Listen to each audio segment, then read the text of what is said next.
Good afternoon. The slides that you'll be reviewing are slides of a second grade classroom at Scott School while they were participating in a 50-minute program designed to help students learn about the importance of diversity in making healthy communities for both plants and animals.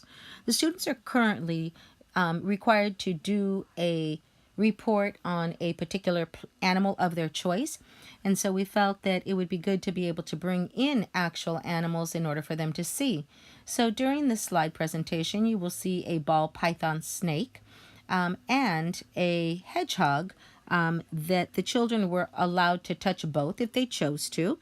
Our focus for this presentation was to look at what a community is, what happens to the health of a community when there isn't diversity, and then what actions can you take to protect healthy communities. So the students were asked to define community as a group of organisms that depend on one another for survival.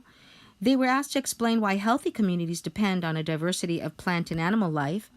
Also describe what happens to the health of a community when diversity is lost. And then they were asked to name 2 things that they could do to help protect a healthy community. So as the students were able to observe the animals and listen to the presentation, they were also provided with an activity after the presentation, which was taking elephant poop that had been recycled and refined and actually been formed into a paper fiber form, which is in the shape of a little small flower. The presenter also was able to provide them with a simple paste of flour and water, which they were able to form into a glue and just put onto the paper.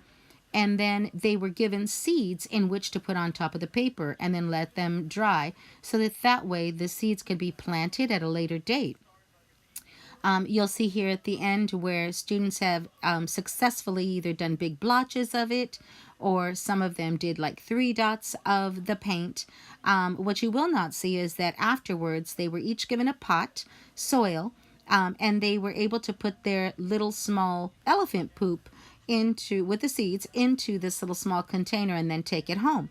From what we understood, most of the kids were able to either put them into the ground or they put them into a bigger pot because the smaller pot that they used was biodegradable. So this is some just various pictures of them and the end of our presentation. Thank you.